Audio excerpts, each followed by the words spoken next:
y poder comprender y estar convencido en cada uno de tus atributos es para nosotros una alegría, un milagro, un privilegio muy especial que tú has desarrollado para nosotros tus hijos.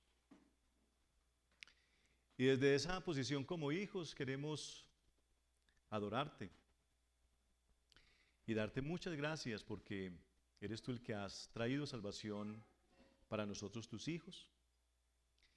Y eres tú mismo el que nos das esa alegría para poder alabarte, agradecerte, recibir de ti el avivamiento y estar convencidos de que tú nos llevas de tu mano en nuestra santificación.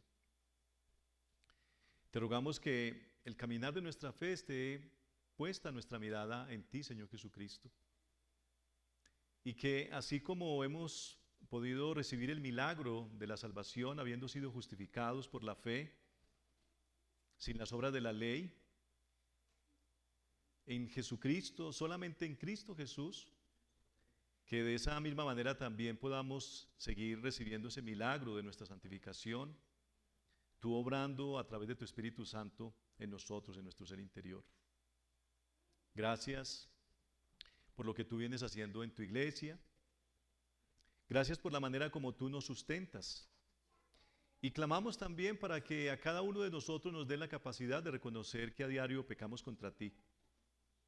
Y que este sea un momento especial para poder cerrar nuestros ojos, inclinarnos delante de ti, humillarnos y reconocer nuestro pecado y reconocer que a diario estamos levantándonos con rechazo, haciendo nuestra propia voluntad y rechazando tu palabra, rechazando tu evangelio. Amado Dios, te rogamos que las personas que están en esta hora con nosotros reunidos y que están sin Cristo, tú puedas permitir que a través de la predicación de tu evangelio, a través de la exposición de tu palabra, pueda aplicarse por medio de tu Espíritu Santo esa obra de salvación y llamar al no creyente a la salvación de la vida eterna.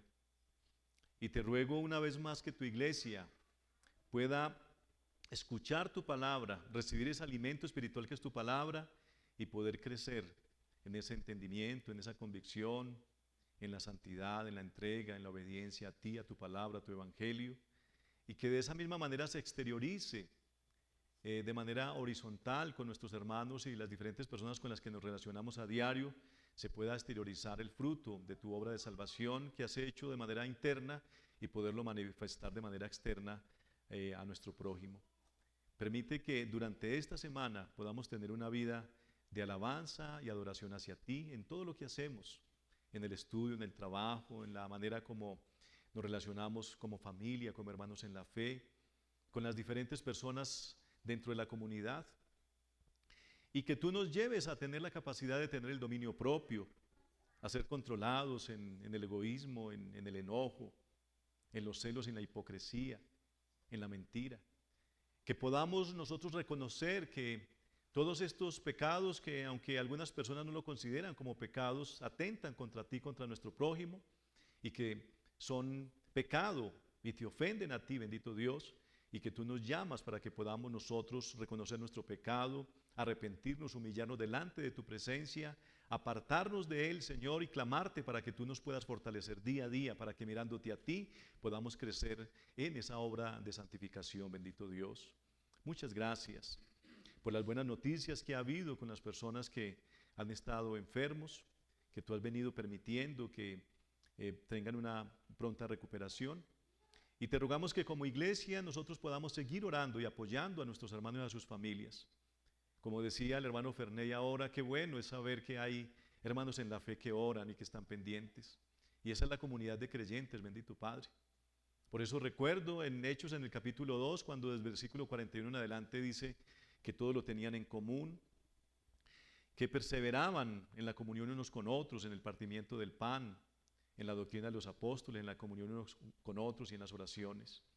Que ese sea la visión que es bíblica, la perspectiva correcta para cada uno de nosotros como iglesia, y que podamos vivir conforme a esa perspectiva para una semana que quizá está llena de una cantidad de desafíos, pero que sabemos que tú nos llevas de tu mano en cada uno de lo que tú tienes orquestado para cada uno de nosotros, tus hijos, bendito Padre. Muchas gracias. Te rogamos que nos continúes guiando en esta hora, amado Padre, en el nombre de Jesucristo, nuestro Señor y Salvador. Amén. Muy bien, muy buenos días, hermanos. Vamos a seguir en el estudio, o mejor, en la predicación expositiva de Apocalipsis, capítulo 19. Les invito para que tomemos asiento. Y vamos a ir a Apocalipsis, capítulo 19. Vamos a estar leyendo todo el capítulo, del versículo del 1 al 21. Apocalipsis, capítulo 19, versículo 1. Leamos. Después de esto oí como una gran voz de una gran multitud en el cielo que decía: Aleluya. La salvación y la gloria y el poder pertenecen a nuestro Dios, porque sus juicios son verdaderos y justos, pues ha juzgado a la gran ramera que corrompía la tierra con su inmoralidad, y ha vengado la sangre de sus siervos en ella. Y dijeron por segunda vez: Aleluya. El humo de ella sube por los siglos de los siglos. Entonces los 24 ancianos y los 4 seres vivientes se postraron y adoraron a Dios, que está sentado en el trono, y decían: Amén, aleluya. Y del trono salió una voz que decía: Alaben ustedes a nuestro Dios, todos ustedes sus siervos, los que le temen, los pequeños y los grandes. Oí como la voz de una gran multitud, como el estruendo de muchas aguas y como el sonido de fuertes truenos, que decía: Aleluya, porque el Señor nuestro Dios Todopoderoso reina. Regocijémonos y alegrémonos y démosle a Él la gloria, porque las bodas del Cordero han llegado y su esposa se ha preparado. Y a ella le fue concedido vestirse de lino fino, resplandeciente y limpio, porque las acciones justas de los santos son el lino fino. Y el ángel me dijo: Escribe, bienaventurados los que están invitados a la cena de las bodas del Cordero. También me dijo: estas son palabras verdaderas de Dios. Versículo 10. Entonces caí a sus pies para adorarlo y me dijo: no hagas eso. Yo soy consiervo tuyo y de tus hermanos que poseen el testimonio de Jesús. Adora a Dios. El testimonio de Jesús es el espíritu de la profecía. Versículo 11. Y vi el cielo abierto y apareció un caballo blanco. El que lo montaba se llama Fiel y Verdadero. Con justicia juzga y hace la guerra. Sus ojos son una llama de fuego y sobre su cabeza hay muchas diademas. Tiene un nombre escrito que nadie conoce sino a él. Está vestido de un manto empapado en sangre y su nombre es el Verbo de Dios. Los ejércitos que están en los cielos, vestidos de lino fino, blanco y limpio, lo seguían sobre caballos blancos. De su boca sale una espada afilada para herir con ella las naciones, y las regirá con vara de hierro.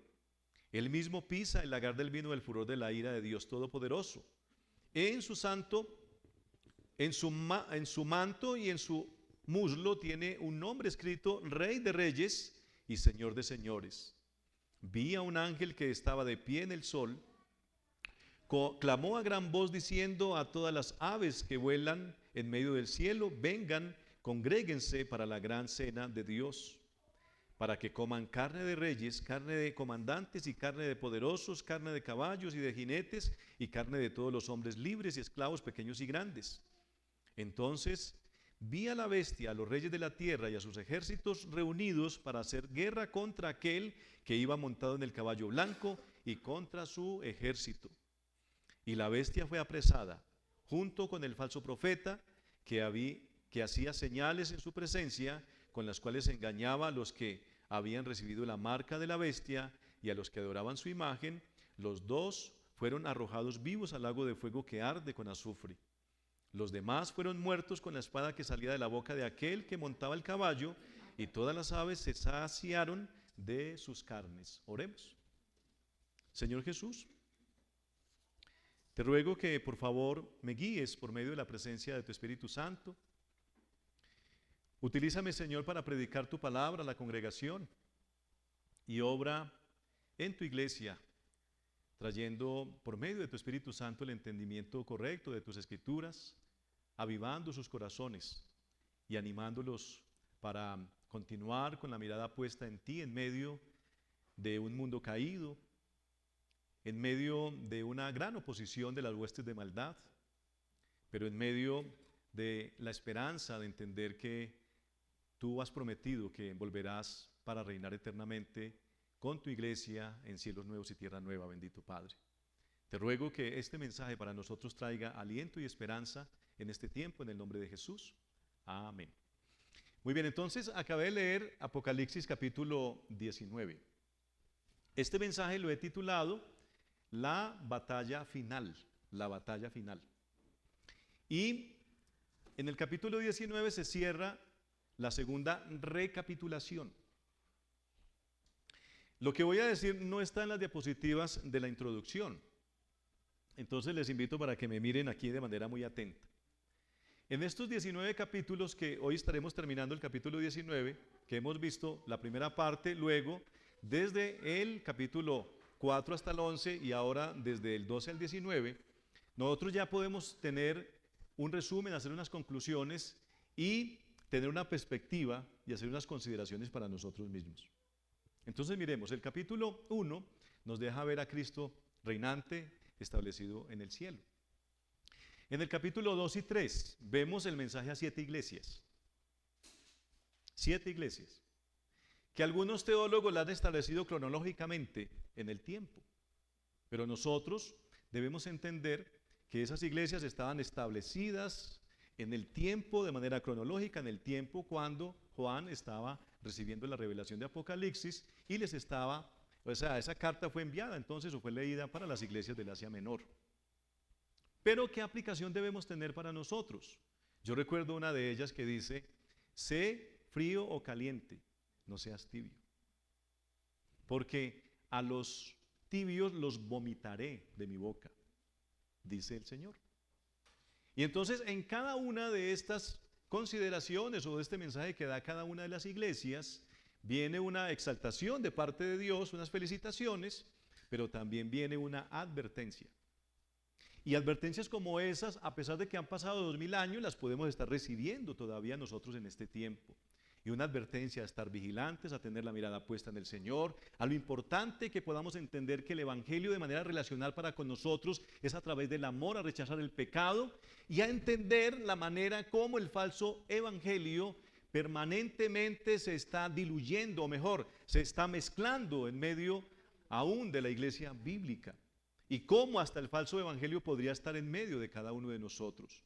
Por eso es fundamental entonces que podamos comprender que ese mensaje a las 7 iglesias es vigente para nosotros en este tiempo y debemos recibirlo como felicitación, pero también como advertencia. Amén. Luego, desde el capítulo 4 al capítulo 11, vemos entonces la adoración celestial. Y observamos los 7 sellos. Observamos también las 7 trompetas y en el capítulo 11, cuando cierra esa recapitulación, vemos cómo es el sonido de la trompeta final y el anuncio de la venida de Cristo para cumplir su promesa. ¿Y cuál es su promesa? Como estaremos viendo hoy, las bodas del Cordero con su iglesia, pero para el anticristo y el falso profeta, las huestes de maldad, y todo este mundo no redimido que ha rechazado a Cristo Jesús, venir para ellos un juicio eterno entonces, y ser llevados al lago de fuego y azufre. Ahora, desde el capítulo 12 hasta el capítulo 19, que es la segunda recapitulación, que la comenzamos en semanas anteriores, vemos que arranca el capítulo 12 hablando de la mujer y hablando del dragón. El dragón persiguiendo a la mujer, que es la iglesia entonces. De donde ha venido entonces, de la Israel del antiguo pacto, ha venido el cumplimiento de la promesa que ha venido Cristo y cómo Cristo hace parte de la iglesia del Señor. Pero entonces la buena noticia de ese capítulo 12 es que Dios preserva a la iglesia. Iglesia del Señor, Dios te está preservando. Estamos entonces en la era de la iglesia, han pasado 2000 años de la era de la iglesia y ¿qué está haciendo el enemigo? Persiguiendo a la iglesia con el deseo de destruirla, pero Dios lo tiene atado con finalidad de ese plan, pero Dios protege a la iglesia de la manera como el anticristo y el falso profeta quieren venir entonces a influenciar a la iglesia y debemos entender que son entonces los dueños y los líderes de este sistema entonces. De esa misma manera, en el capítulo 13 y 14 vemos entonces el anticristo, vemos el falso profeta, y del capítulo 15 hasta el 19 vemos los juicios, juicios justos y verdaderos de Dios. El justo juicio y verdadero de Dios lo vemos en el capítulo 17 para la gran ciudad, y vemos la caída de esa gran ciudad en el capítulo 18. Una vez entonces hemos visto esa caída de esa gran ciudad, que entre comillas está allí escrito como Babilonia, y decíamos que no es Jerusalén, ni la Babilonia antigua, ni la nueva, ni es Roma, sino que es un sistema, y lo explicábamos hace 8 días. Una vez ya se ha explicado la caída de ese gran sistema, entonces Apocalipsis capítulo 19 para el día de hoy nos enseña que es el juzgamiento, el juicio del anticristo y del falso profeta entonces. Y es esa batalla final, esa batalla final.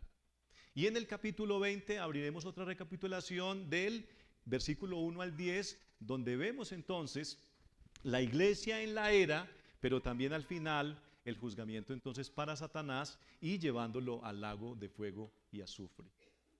El pastor Estefan en una enseñanza hace 15 o 20 días decía que habían 7 finales, 6 o 7 finales en el libro de Apocalipsis.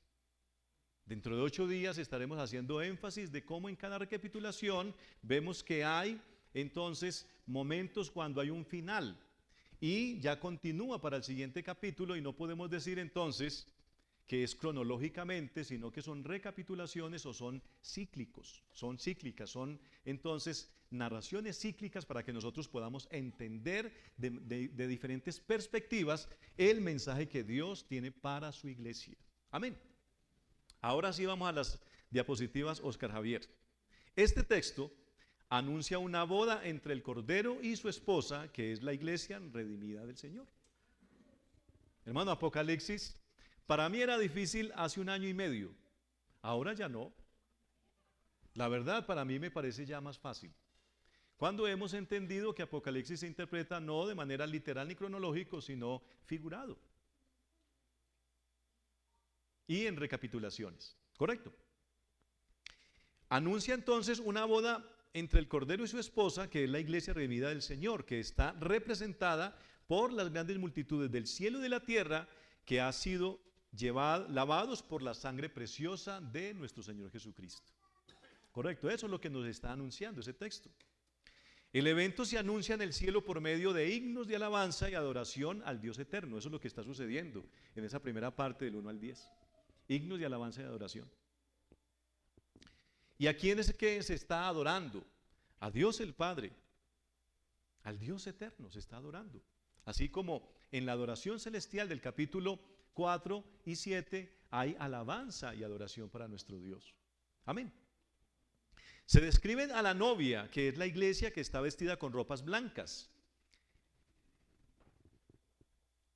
que ha sido lavada por la sangre preciosa del Cordero. Y esto a mí, hermano, me impacta, me llena me quebranta, hermanos. Yo no sé si ustedes alcanzan a ver la segunda venida de Cristo, Jesucristo en el cielo, o sea, al sonar de la trompeta de Jesucristo en el cielo, y nosotros ser arrebatados para encontrarnos con Él en las nubes, y Él venir con la iglesia que está en el cielo redimida e encontrarnos.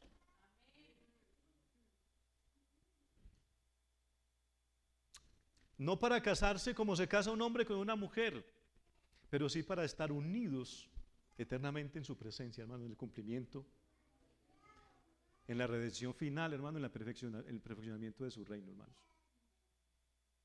Y eso me llena de gozo saber que yo estaba perdido en mis delitos y pecados y que Él me llamó por su gracia para ser parte de su iglesia, de su pueblo, hermanos.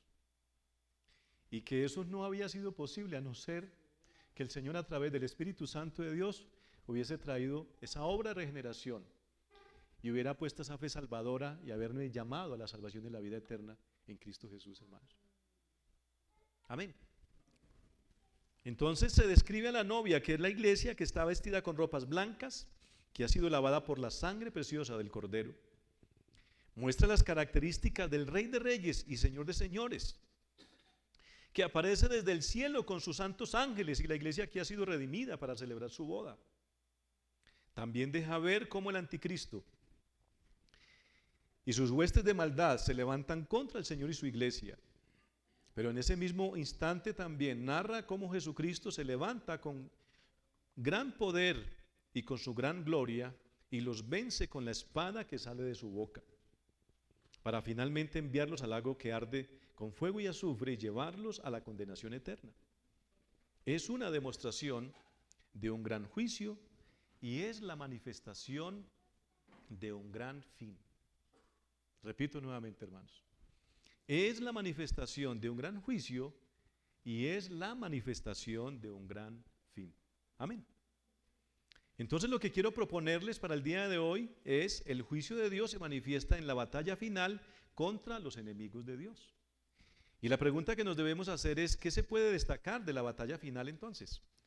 Y vamos a destacar 3 características. Vamos a encontrar una del 1 al 10, otra del 11 al 16 y la última del 17 al 21.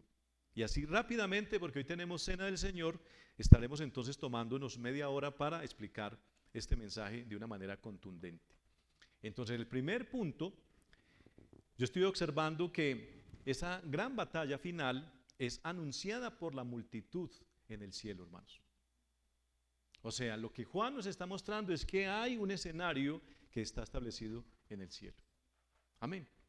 Vayamos al versículo número 1 y vamos a ver cómo los ángeles alaban a Dios y cómo la iglesia alaba al Señor en el cielo, hermanos. Y nosotros que estamos en la tierra también alabamos a nuestro Dios en esa misma unidad. Versículo 1. Después de esto oí como una gran voz que, repito nuevamente, después de esto oí como una gran voz de una gran multitud en el cielo que decía: aleluya. La salvación y la gloria y el poder pertenecen a nuestro Dios. Entonces miremos cómo los ángeles en el cielo y la iglesia en el cielo, ¿qué es lo que exaltan ellos cuando están en la presencia del Señor y adoran? Dicen que el poder y la gloria, la salvación y la gloria y el poder pertenecen ¿a quién? A nuestro Dios. Y yo te hago una pregunta, iglesia. Tú, cuando alabas al Señor, ¿reconoces que la salvación, la gloria y el poder le pertenecen a nuestro Dios? Porque es que yo debo decirte algo. Mira, si tú has sido redimido pero vives, muchas gracias, hermana. Yo debo decirte una cosa.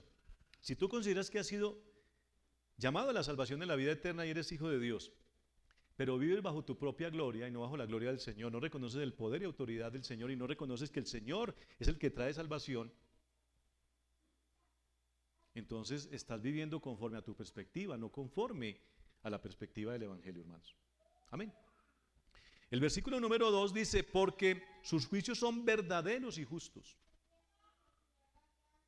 Entonces miremos, esta gran multitud en el cielo está reconociendo que el Señor es el que viene a traer sus juicios, y que sus juicios son verdaderos y justos.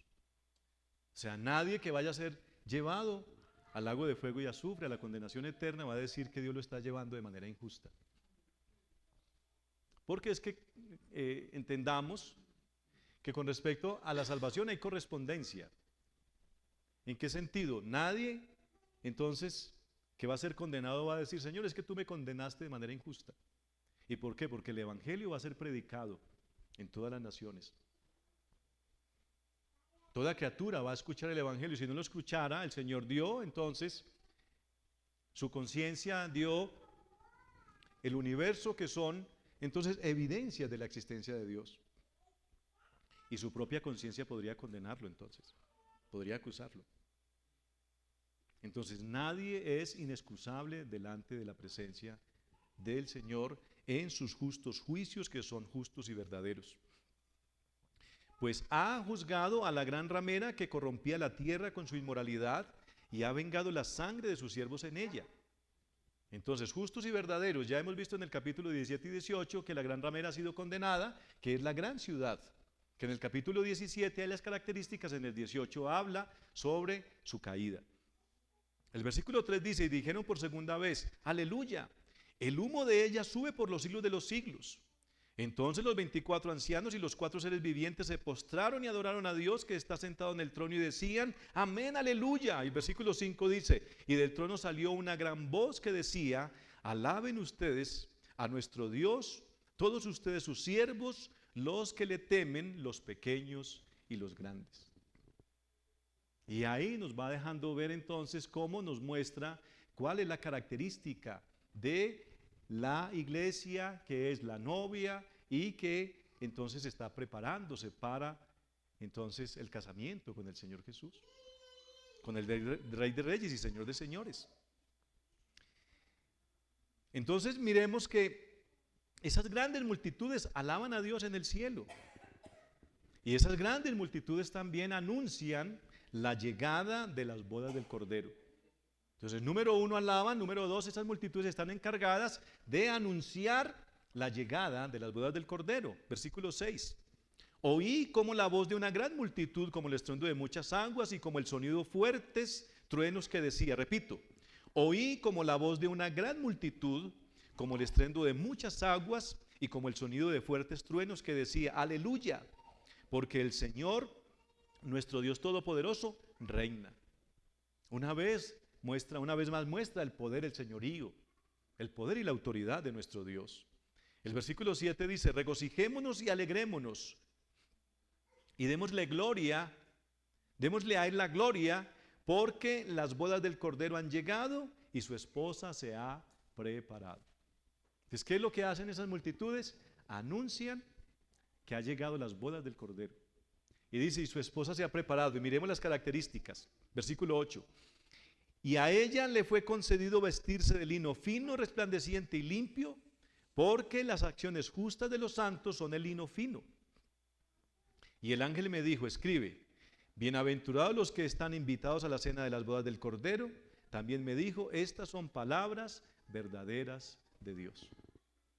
Entonces, mientras en el capítulo 17 y 18 está hablando de la gran ciudad de la Babilonia, que es un sistema compuesto por todas las naciones, influenciada por el anticristo y el falso profeta, que no acuden al Señor, sino que antes va a haber condenación para ellos.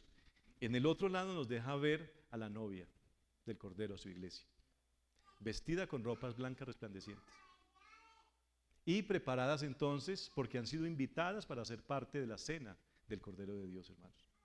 Si tú eres creyente, debes entender que has sido limpiado por la sangre de Cristo Jesús.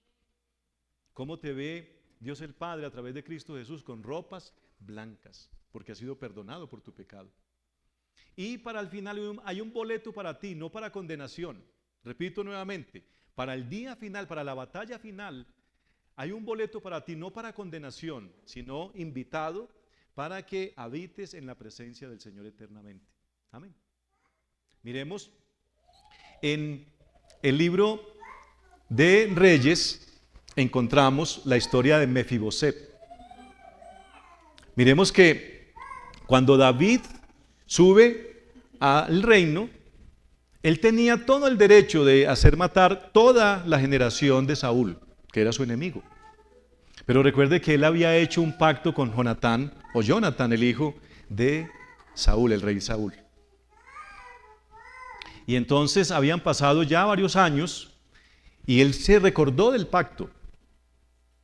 Y entonces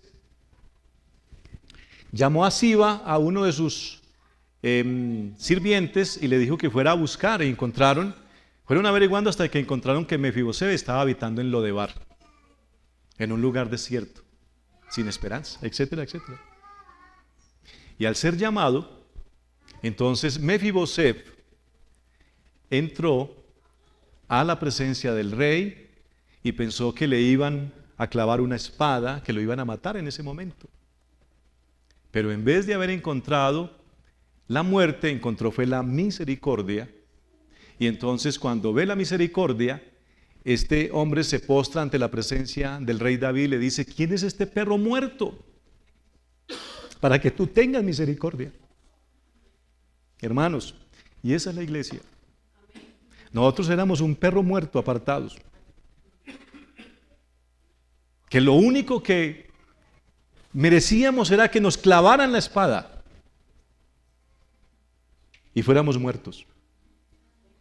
Pero el Evangelio nos dice que así como Mefibosé recibió la misericordia de David, así nosotros hemos recibido la misericordia del Señor Jesucristo.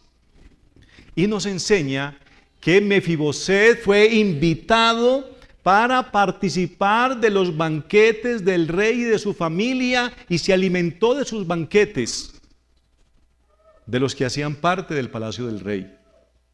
De esa misma manera nosotros, al igual que Mefibosé, hemos sido llamados por la gracia del Señor, por la obra de Cristo Jesús en la cruz del Calvario, para que hagamos parte de esas bodas, de esa cena, y participemos eternamente de su presencia y de sus bendiciones, hermanos. Amén. El versículo 10 nos enseña entonces sobre la unidad de esas multitudes. Y la unidad no en ellos, sino en el testimonio de Jesús. El versículo 11 nos dice, el 10. Entonces, caí a sus pies para adorarlo entonces. Volvamos al versículo 9, dice, el ángel me dijo, escribe, bienaventurados los que están invitados a la cena de las bodas del Cordero. También me dijo, estas son palabras verdaderas de Dios. Y el versículo 10 dice, entonces caí a sus pies para adorarlo. O sea, Juan cayó a los pies para adorar al ángel. Y el ángel me dijo, no hagas eso, yo soy consiervo tuyo y de tus hermanos que poseen el testimonio de Jesús. Adora a Dios. El testimonio de Jesús es el espíritu de la profecía. Entonces lo que podemos entender es que tanto los ángeles en el cielo como la iglesia redimida que está en el cielo, hay unidad en ellos, a través del testimonio de Jesús, de la obra de Jesús, a través de la promesa del Señor Jesucristo. Y hay unidad a través del establecimiento de su reino eterno. Y eso nos deja muy claro al final de ese versículo 10 hacia dónde es que debe estar nuestra mirada y nuestra alabanza y adoración. Hacia dónde debe estar nuestra mirada y nuestra alabanza y adoración. Amén. No hacia los hombres, ni a la misma creación, sino al Rey de Reyes y Señor de Señores, que reina por los siglos de los siglos. Iglesia, ¿cuántas veces las personas han perdido la perspectiva de la alabanza, de la adoración a Dios, y se comienzan a tener grande inclinación sobre los hombres, sobre la creación misma, etcétera, etcétera? Y el Evangelio nos enseña que no es una adoración entre nosotros de manera horizontal, sino una oración de manera vertical hacia nuestro Dios, al cual debemos postrarnos, hermanos. Y esto es fundamental, y usted me dice, ¿por qué es fundamental entender esto? Es porque nosotros estamos en un mundo caído, donde hay un sistema donde imperan los reyes, la autoridad militar, política, social, religiosa, etcétera, etcétera. ¿Y qué es lo que buscan ellos? Adoración de parte de los hombres. Y el ángel está diciendo a Juan que el único que merece la alabanza y la adoración es nuestro Dios. De hecho, lo que quiero decirles básicamente es cuánta admiración hay sobre este sistema. Aún hasta la misma iglesia en algún momento engañada en su perspectiva admira este sistema. Pero más adelante, desde el versículo 17 al 21, vamos a ver que este sistema, una vez más, es anunciado en Apocalipsis, será destruido, llegará a su fin. Su poder quedará totalmente devastado. Y el que reinará eternamente, ¿quién es? Jesucristo y su iglesia. Y ese debe ser el consuelo para cada uno de nosotros. Y eso nos lleva entonces a la segunda división o el segundo punto para el día de hoy. Entonces, si el primero es que la batalla final anuncia a las multitudes en el cielo, el segundo es que nos enseña quién ejecuta esa batalla, hermanos. Amén.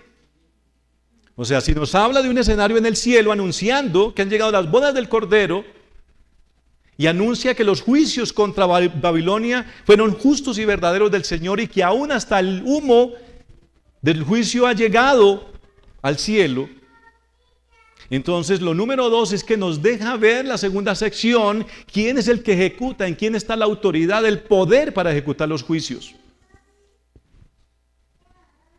Y si tú me acompañas al versículo número 16, nos dice al final: y en su manto y en su muslo tiene un nombre escrito: Rey de Reyes y Señor de Señores. Entonces, ¿quién es el que ejecuta, hermanos? El Rey de Reyes y Señor de Señores. Amén.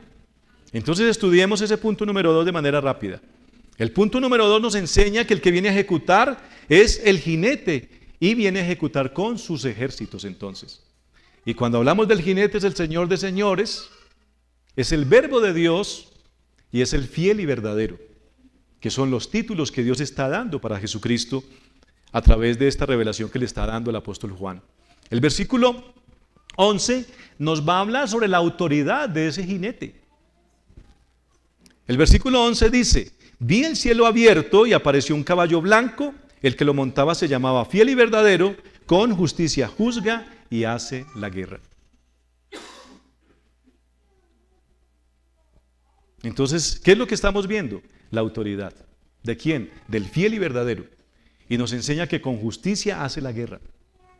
Versículo número 12. Sus ojos son llama de fuego y sobre su cabeza hay muchas diademas. Tiene un nombre escrito que nadie conoce sino él. Está vestido de un manto empapado en sangre y su nombre es el Verbo de Dios. Amén. Esa es la característica, hermano. En la primera parte vemos el fiel y verdadero. Y en la segunda parte vemos el Verbo de Dios, hermanos. Y en la tercera parte vamos a ver Rey de Reyes y Señor de Señores. ¿Y qué deja ver eso, hermanos?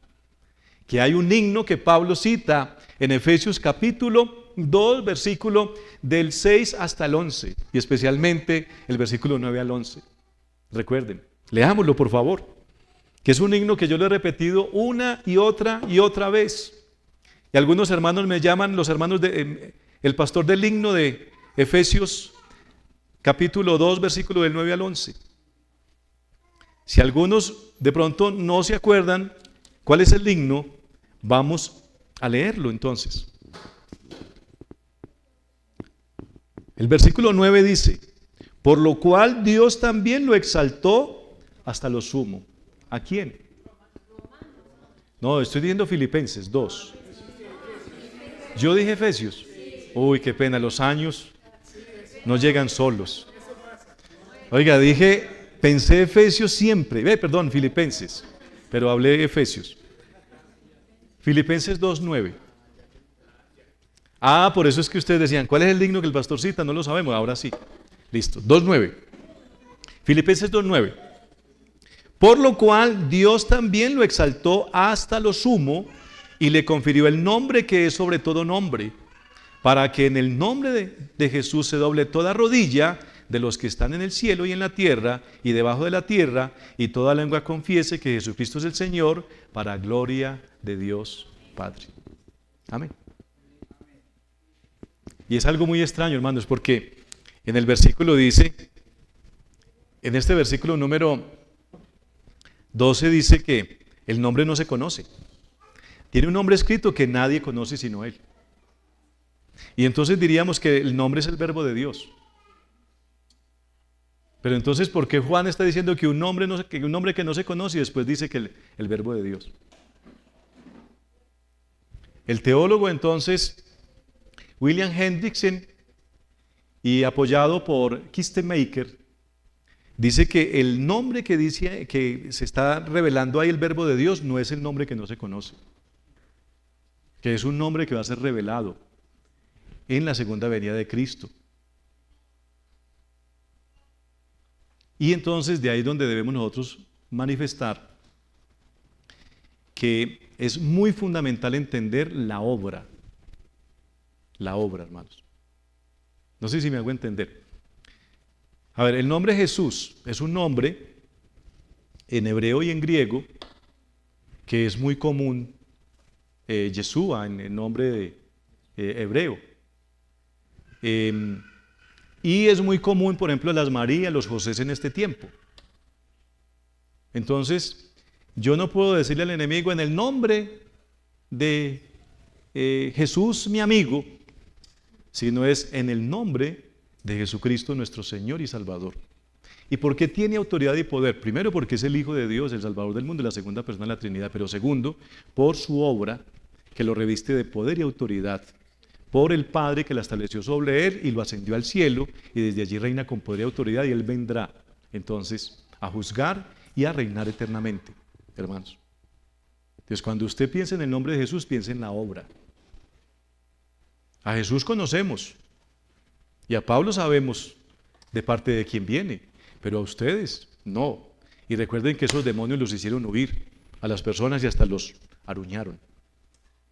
Y eso entonces nos deja ver que el Evangelio no es la expulsión de demonios, ni la declaración de prosperidad, ni el convencimiento de que yo voy a orar por ti y va a suceder un milagro, sino que el Evangelio es la anunciación, o mejor, la predicación o el anuncio de Cristo Jesús, el Cordero de Dios, el Verbo de Dios, el fiel y verdadero, el Rey de Reyes y Señor de Señores, el que está sentado en el trono y el que vendrá con poder y autoridad para juzgar. Ahora mira, si tú entiendes toda esa realidad de Cristo y estás sin Cristo, ¿no consideras que sería un elemento fundamental de convicción en ti para que tú te acudieras a Él?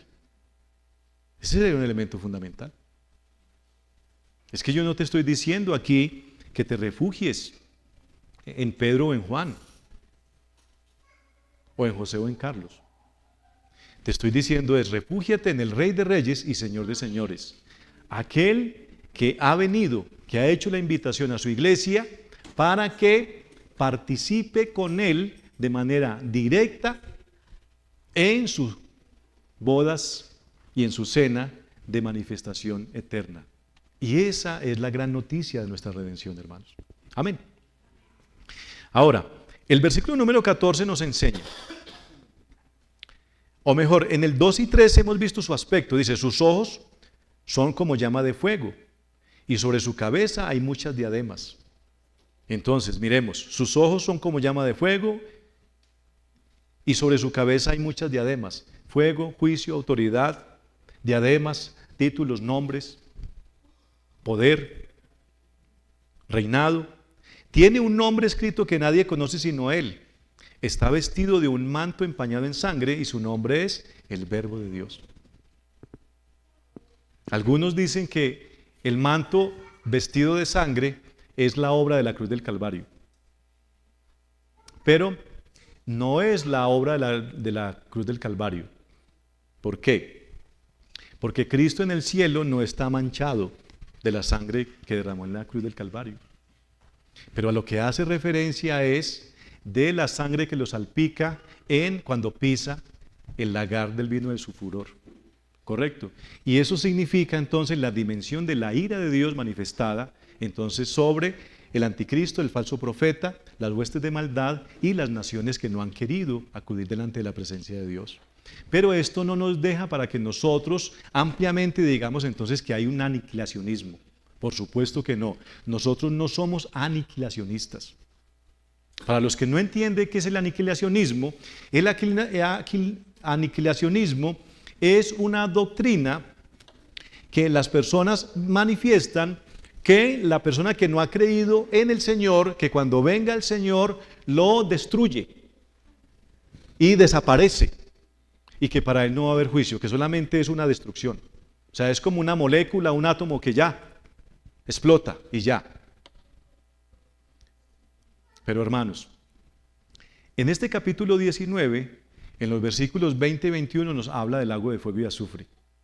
Y Apocalipsis capítulo 20, versículos 12, 13 y 14 nos habla del lago de fuego y azufre.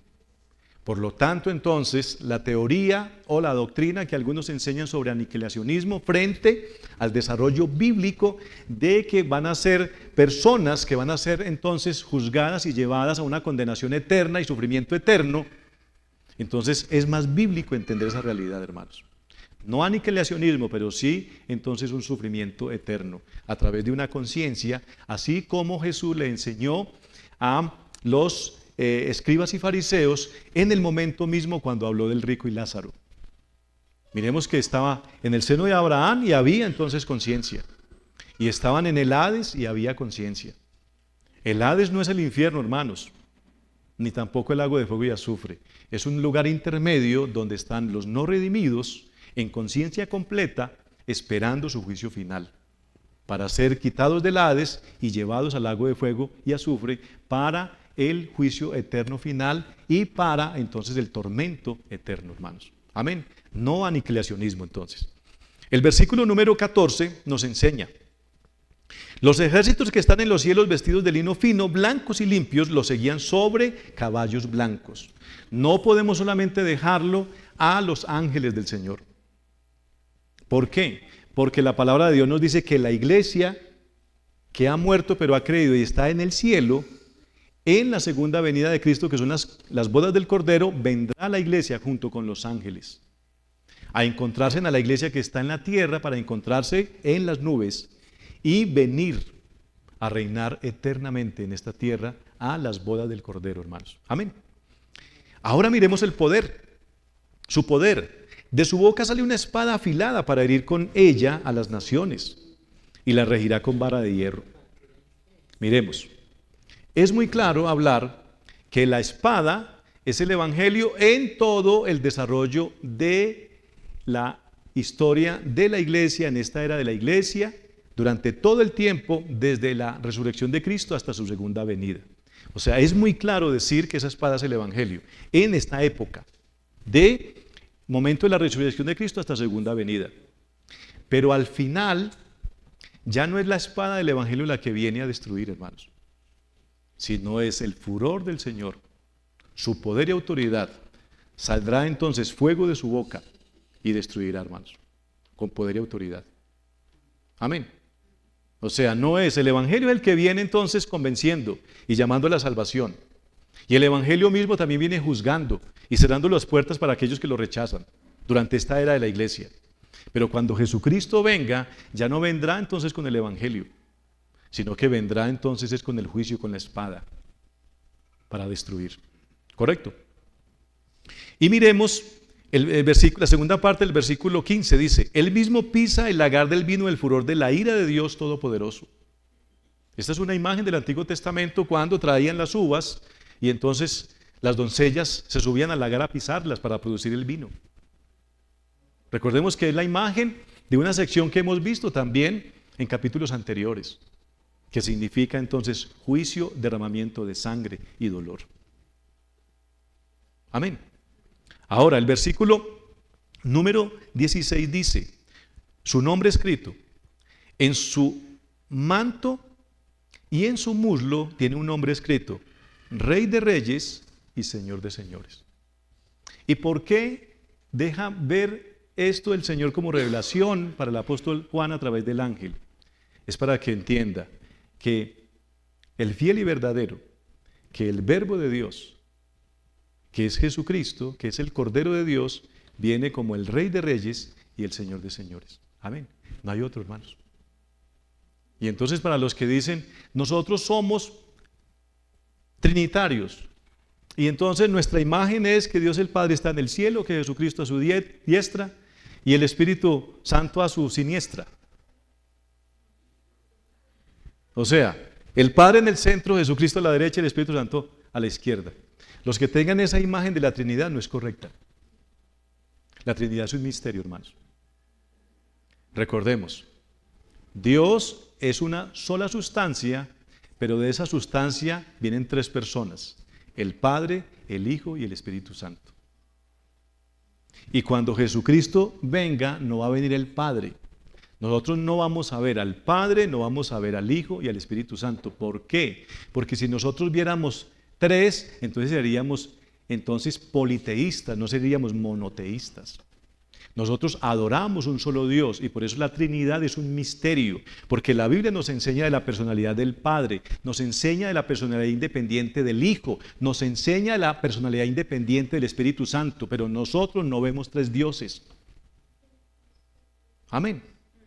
Entonces, ¿quién es el que va a estar en esta tierra reinando eternamente? El Señor de señores y el Rey de reyes. ¿Y quién es? Jesucristo, el Verbo de Dios, el fiel y verdadero. Amén. Y esto nos lleva al último punto. Me estoy pasando unos minuticos porque les dije media horita. El último punto, entonces, si el primero nos habla de las multitudes en el cielo anunciando, y el segundo nos habla de quién es el que viene a ejecutar, que es el Señor de señores, Rey de reyes y Señor de señores, lo tercero es para quién está establecida entonces esa gran batalla, ese juicio final. Una buena noticia, si eres creyente, no es para ti. Repito nuevamente, una buena noticia, si eres creyente, esa gran batalla no se va a ejecutar para ti. Si tú no eres creyente, esa batalla, si no te arrepientes, harás parte de esa batalla de juicio final. Por eso es tan importante ser expuestos al Evangelio y entender que permanentemente estamos siendo llamados para que hagas parte de las bodas del Cordero y seas librado de esa batalla final, donde el anticristo, donde el falso profeta, las huestes de maldad y donde todas las naciones no redimidas harán parte de ese juicio y de esa condenación eterna, de ese sufrimiento eterno en el lago de fuego y azufre. Amén. Y al final, entonces cuando hablamos que es establecida contra los enemigos de Dios, miremos la invitación a todas las aves del cielo entonces. Versículo 17. Vi a un ángel que estaba de pie en el sol, clamó a gran voz diciendo a todas las aves que vuelan en medio del cielo, vengan, congréguense para la gran cena de Dios, para que coman carne de reyes, carne de comandantes y carne de poderosos, carne de caballos y de sus jinetes y carne de todos los hombres, libres y esclavos, pequeños y grandes. Una gran cena, ¿qué deja ver? Con gran destrucción, gran muerte. Recordemos, como Apocalipsis no se interpreta de manera literal, entonces no es que esas aves vengan a comer carne de caballo, carne de hombres pequeños y grandes, ni de reyes, etcétera, etcétera, pero sí se está hablando de manera figurada, es que todos los poderes de este mundo caerán ante la manifestación del jinete que viene en el caballo blanco y de sus ejércitos que vienen con él. Amén. Y entonces, así como en el capítulo 17 y 18 hablábamos de la gran ramera que era un gran sistema, miremos ese mismo sistema cuando cae, cómo lo relaciona el Señor. Dice, para que coman carne de reyes. La pregunta es, ¿debemos nosotros tener la mirada en los poderes de este mundo? De acuerdo a esto, sabiendo que van a caer. Carne de comandantes y carne de poderosos. Miremos el sistema con una cantidad de hombres y mujeres poderosos que están invitando a las naciones y las tienen engañadas y aún hasta quieren engañar a la iglesia. Debemos seguirlos mirando a ellos. Y mire, carne de caballos y de sus jinetes, los instrumentos en los que van montados para hacer la guerra, y carne de todos los hombres. O sea, si alguien dijera solamente los poderosos son los que van a ser destruidos, miremos que dice que carne de todos los hombres, libres y esclavos, pequeños y grandes. Eso hace parte a todos los habitantes de las naciones que no se han redimido, que no han sido redimidos. O sea, los no creyentes. Y eso le cae muy duro a las personas. Porque recuerde, en un universalismo, entonces se predica de que Dios es amor y que Cristo murió por todos. Entonces no va a haber condenación para la gente, ya el infierno no existe, como enseñan los testigos de Jehová, porque hay aniquilacionismo, 144,000 son los que van a estar, los más santos van a estar en la presencia de Dios en el cielo y los otros restaurando esta tierra, según la visión de los testigos de Jehová. Pero según la visión bíblica, entendiendo que la visión de los testigos de Jehová es una visión antibíblica, la visión bíblica que nos muestra que este mundo que está establecido e influenciado con el sistema va a ser derrotado. Que no hay aniquilacionismo, sino que hay un lago de fuego preparado para arder eternamente en el juicio y en la condenación eterna para ellos. Pero nos enseña que la iglesia, entonces, en cielos nuevos y tierra nueva, que lo estaremos viendo en Apocalipsis 21, estaremos delante de la presencia de nuestro Dios, hermanos. Amén. Habitando eternamente. El versículo 19 dice, entonces vi a la bestia, a los reyes de la tierra y a sus ejércitos reunidos para hacer guerra contra aquel que iba montado en el caballo blanco y contra su ejército. ¿Recuerdan acerca de la batalla del Armagedón? Esta es otra característica de esa batalla. Y es el poder de este sistema con Satanás y todas sus huestes de maldad, viendo a Jesucristo en las nubes y él levantándose contra Cristo, contra su iglesia y contra los ángeles. Pero no es solamente Satanás, el anticristo y el falso profeta y las huestes. Son los no redimidos, que no aman al Señor Jesucristo, sino que lo aborrecen. Y escúcheme, y hasta aquí están incluidos los religiosos de este mundo. No solamente los libertinos, también los religiosos. Porque todo sistema religioso que se implementa para tener seguridad propia y creer que a través de sus obras y sus propios méritos se puede salvar, lo que hace es que atenta contra Cristo y contra su gracia y contra su evangelio. Amén. Y todos ellos se van a levantar contra Cristo. Por eso cuando la persona sea llevada al lago de fuego y azufre, que en el término latino se conoce como el infierno, los que son llevados al infierno no van a declarar que son inocentes, porque ellos mismos se han levantado con poder y autoridad para derribar a Cristo y atentar contra la iglesia y aún contra los ángeles de Dios.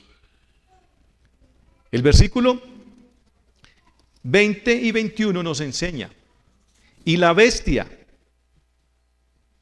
el versículo 19 nos habla de la guerra. Entonces vi a la bestia, a los reyes de la tierra y a sus ejércitos reunidos para hacer guerra contra aquel que iba montado en el caballo blanco y contra su ejército. O sea, guerra contra Cristo, contra los ángeles y contra la iglesia redimida. ¿Y qué nos anuncia esto? Una derrota y condena, versículos 20 y 21. El versículo 20 dice, y la bestia fue apresada, junto con el falso profeta que hacía señales en su presencia, con las cuales se engañaba a los que habían recibido la marca de la bestia y a los que adoraban su imagen. Las dos fueron arrojadas vivos al lago de fuego que arde con azufre, los demás fueron muertos con la espada que salía de la boca de aquel que montaba en el caballo, y todas las aves del cielo se saciaron de sus carnes. Esa es una ilustración entonces y un dibujo del gran juicio final y de la gran condenación eterna. Correcto. Ellos se van a levantar con poder, pero viene Cristo y los derrota con la espada de su boca. Ni siquiera los ángeles tienen que pelear, para que no se imaginen ustedes eso, que son los ángeles peleando contra un demonio. No. Y que es la iglesia también, que ahora ya no va a ser entonces como Jesús que le dijo a Pedro, Pedro, guarda tu espada, porque no es con espada ni con ejército, sino con mi Santo Espíritu, recuerde. Entonces algunos llegan y dicen, la iglesia también tiene que venir armada para pelear contra las personas de este mundo no redimidas que se quieren levantar contra Cristo, la iglesia contra los ángeles, 1 a 1, una batalla de 1 a 1. No, no es eso. Recordemos que Cristo es soberano y es Dios. Y Él con la espada de su boca simple y llanamente destruye, hermanos. Y ata con poder y autoridad y condena. Por eso es Cristo. Y por eso es Dios. Y por eso nos sometemos completamente a Él, nos humillamos delante de Él y vemos que es un Dios confiable, hermanos. Amén. Pongámonos en pie, por favor. Como conclusión, ¿qué vemos entonces en esa gran batalla final? Es una batalla con grandes implicaciones. ¿Qué vemos? La derrota del anticristo y el falso profeta, seguida por todas las multitudes que están en contra del Señor y seguida por la condenación eterna. Son enviados al lago que arde con fuego y azufre.